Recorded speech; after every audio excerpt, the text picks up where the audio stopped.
রেজু খালের উপরে নির্মিত একটি ব্রিজ। আমরা ব্রিজটি পার হচ্ছি, আমরা সবাই চাঁদের গাড়িতে আছি। অনেকে পায়ে হেঁটেও পার হন, ছোট ছোট যানবাহন যেমন অটো দিয়েও পার হয় এই ব্রিজটি।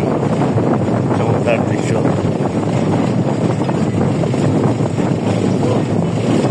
এটি অনেক পুরনো একটি ব্রিজ, যে কারণেই ওয়ান ওয়ে বানানো হয়েছে। শুধু একমাত্র যাওয়ার পথে যারা যাবেন তাদেরকে সুযোগ দেওয়া হচ্ছে। এরপরে এই গাড়িগুলো থামিয়ে পরবর্তীতে যারা ফিরবেন তাদের গাড়ি আসার জন্য অনুমতি দিচ্ছে বর্ডার গার্ড বাংলাদেশ, বিজিবি।